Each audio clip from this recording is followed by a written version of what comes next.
So welcome movies, मेरा नाम है ओबेटो और आज फिर से लेकर आज का हूँ द किंगडम ऑफ रियून्स को। और आज हम इसके एपिसोड 5 को हिंदी में एक्सप्लेन करने वाले हैं। तो चलिए इसको शुरू करते हैं बिना किसी देरी के। पिछले एपिसोड में हमें पता चला था कि एडोनिस नहीं मरा है, वो असल में उसकी फेक डेथ थी और अब एडोनिस विचेस के नेशन में है, जहाँ पर उसको विचेस की रानी ओलिविया मिलती है और वो उससे क्लोई को जिंदा करने की बात करती है। लेकिन एडोनिस क्लोई को जिंदा करने के बजाय डोराका को जिंदा कर देता है। अब एपिसोड की स्टार्टिंग में एडोनिस बोलता है आई लव यू क्लोई, लेकिन मुझे माफ करना, मैं नहीं चाहता कि तुम दोबारा से वो सब फील करो जो तुमने पहले किया था। और क्लोई, तुम इस घटिया सी दुनिया में रहना डिजर्व नहीं करती। और तब हमें पता चलता है कि एडोनिस ने मैजिक को रिवर्स कर दिया था और अब उसने नेस्टोलिक मेमोरीज रिप्लेस का इस्तेमाल किया था, जिसकी वजह से डोराका जिंदा हो गई। वही मैडम ओलिविया समझ जाती है कि एडोनिस ने स्पेल के अंदर कुछ छेड़छाड़ करी है। डोराका सीधा एडोनिस की बाहों में आकर गिरती है। एडोनिस बोलता है मैंने तुम्हें जिंदा इसलिए किया है क्योंकि तुम्हारा मेरे ऊपर एक एहसान था। अब डोराका अपनी आँख खोलती है और वो अपने सामने एडोनिस को पाती है और पूछती है आखिर मैं यहाँ क्या कर रही हूँ और क्या हम विचेस के नेशन में हैं? लेकिन तभी वो नोटिस करती है कि उसने कपड़े नहीं पहने और वो एडोनिस से दूर जाकर उससे माफी मांगने लगती है। तभी एडोनिस उसे कुछ कपड़े दे देता है और बोलता है तुमने मुझे उस दिन बचाया था और मैंने तुम्हें आज बचाया है, तो हमारा कर्ज बराबर हुआ और प्लीज अपना मुंह बंद रखो। अब डोराका बोलती है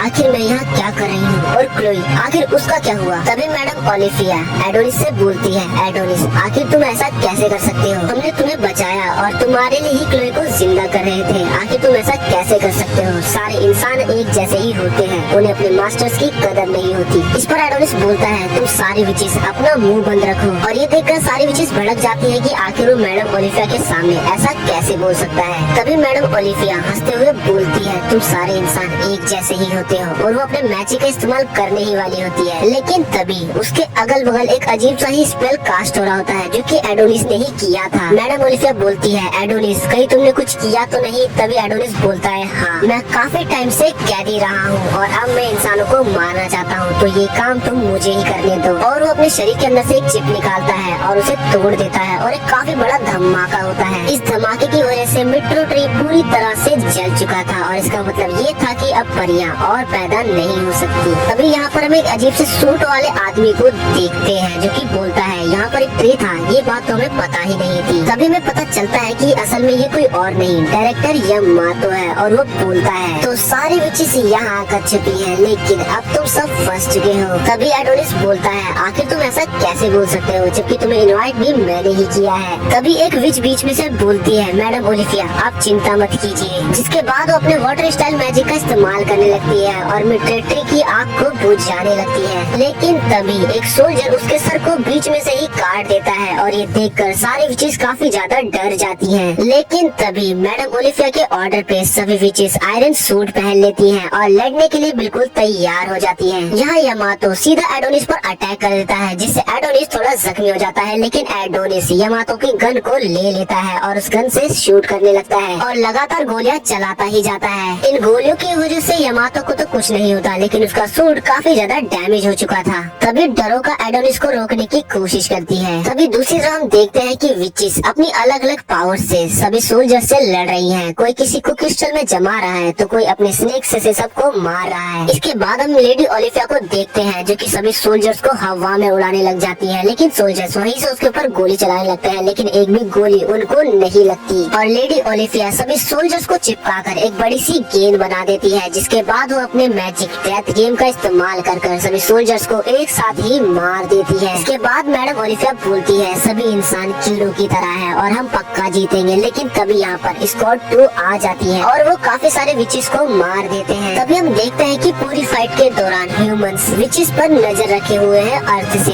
यहाँ एक आदमी जिसने अपने मुंह पर मास्क लगा रखा है, वो अपने कंप्यूटर की मदद से उनके ऊपर नजर रख रहा है। वो एक आदमी उससे बोलता है आखिर इतनी सारी विचेस जिंदा कैसे हैं जबकि हमने सारी विचेस को मार दिया था। तभी वो मास्क वाला आदमी बताता है विचेस हमारी एक सैटेलाइट पर बैठकर मून पर चली गई और फिर वो आउटर स्पेस रहने लगी। इस बात से मोटा काफी ज्यादा गुस्से में आ जाता है और बोलता है आखिर तुम्हारा काम क्या है? हम तुम्हें पैसे किस लिए देते हैं? तुम साइंस एजेंसी वालों का काम ही है कि तुम विचेस पर नजर रखो। और आज 10 साल बाद हमें पता चल रहा है कि विचेस अभी भी जिंदा है। ये इन्फॉर्मेशन तुम्हारी जान से भी ज्यादा कीमती है। तभी एक आदमी बोलता है है, अपना मुंह बंद रखो, इसके बारे में हम बाद में बात करेंगे। अभी हमारे सोल्जर्स लड़ने गए हैं तो उनका जोश बढ़ाओ। और असल में ये आदमी नेशनल इंटेलिजेंस का डायरेक्टर शिरोज शागी है। अगले सीन में हम यूकी को देखते हैं जिसका इलाज चल रहा होता है और यमातो वही खड़ा होता है और बोलता है मेरी बहन ने सब कुछ मेरे लिए किया, आखिर इसकी गलती ही क्या थी, ये तो बस अभी 14 ही साल की है और ये सब कुछ उस एडोनिस की वजह से हुआ है, मैं उसे जिंदा नहीं छोड़ूंगा। और अब प्रेजेंट टाइम में हम देखते हैं यमातो ने अपने सूट की पावर को 500 प्लस बढ़ा लिया है और खड़ा हो जाता है एडोनिस के सामने लड़ने के लिए और बोलता है तो चलो लड़ाई को जारी रखते हैं। इसके रिप्लाई में एडोनिस बोलता है तुम काफी जिद्दी हो, लगता है मरे बिना मानोगे नहीं। और इनके बीच में लड़ाई चालू होती है और यमातो एडोनिस के मुंह पर अपनी पंच को लैंड करता है जिसकी वजह से एडोनिस काफी दूर जाकर गिरता है। रोका तुरंत एडोनिस के पास जाती है, तभी यमातो बोलता है आखिर तू एक इंसान होकर विचिस की मदद कैसे कर सकता है। यहाँ एडोनिस डरोका से बोलता है खुद की जान बचाओ और यहाँ से हटो और प्लीज उस पर नजर रखो। लेकिन तभी यमातो अपने एक अटैक को रेडी करता है और इस पोजीशन में देखने से यमातो बिल्कुल ज़ेनित्सु जैसा लग रहा होता है। इस अटैक को परफॉर्म करने से पहले यमातो सोचता है क्योंकि ये सब खत्म हो जाने के बाद हम एक अच्छी सी जगह पर जाएंगे जहाँ पर हम शांति से रह पाए। ऐसा बोलकर वो इस अटैक को परफॉर्म कर देता है और इस अटैक का नाम होता है एंटी विच लाइगिरी। और इस अटैक में लगभग वो सभी विचेस को बीच में से काट देता है, इनफैक्ट मैडम ओलिविया को भी।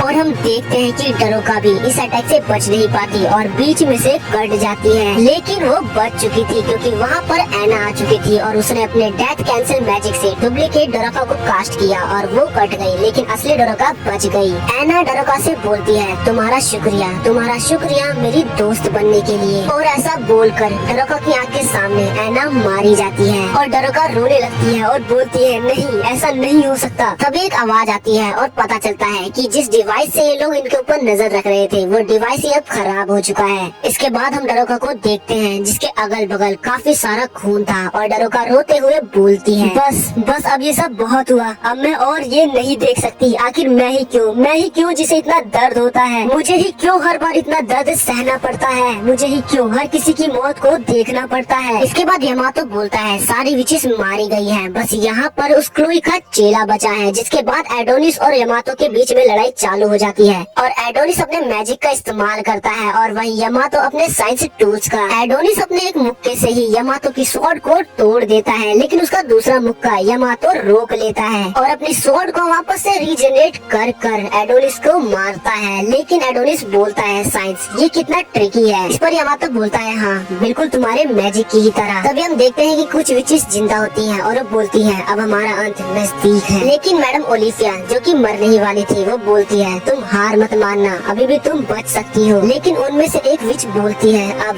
कुछ नहीं हो सकता, मेट्रो टीवी अब पूरी तरह से जल चुका है, अब हमारा कुछ नहीं हो सकता। इसके बाद हम देखते हैं कि यमातो एक बवंडर कास्ट कर लेता है और ये बवंडर सिर्फ खून से ही भरा होता है और इसके अगल बगल लाइटनिंग होती है। जैसे ही एडोनिस इस अटैक के पास जाता है यमातो उसके शरीर के अंदर स्वॉर्ड को घुसा देता है, लेकिन वो स्वॉर्ड एडोनिस के थोड़ा साइड में लगी थी इसलिए एडोनिस बच जाता है। इसके बाद एडोनिस अपने समनिंग मैजिक का इस्तेमाल करता है और एक बड़ी सी स्वॉर्ड को समन करता है और वो स्वॉर्ड सीधा यमातो के हाथ को काट देती है। लेकिन हम देखते हैं कि यमातो की वहाँ पर नई मांसपेशियां आ जाती हैं जिसकी वजह से उसका खून रुक जाता है, लेकिन उसका हाथ पूरी तरह से रीजनरेट नहीं होता। एडोनिस बोलता है बदले की भावना तुम्हारी और मेरी आंखें लगभग सेम ही है। यमातो बोलता है तुम काफी खतरनाक हो, मैं तुम्हें जिंदा नहीं छोड़ सकता। एपिसोड की एंडिंग में हम देखते हैं कि जो लोग मून पर नजर रख रहे थे उनके स्क्रीन पर कुछ भी शो नहीं हो रहा था और उनका कनेक्शन मून से टूट चुका था। लेकिन तभी उनका कनेक्शन यमातो से होता है और यमातो बोलता है हम जीत गए। और इसी के साथ ये वाला एपिसोड यहाँ पर खत्म होता है। तो चलिए मिलते हैं नेक्स्ट एपिसोड में, जब तक के लिए मेरे चैनल को सब्सक्राइब कर लिया और वीडियो अच्छा लगा हो तो एक लाइक जरूर करें।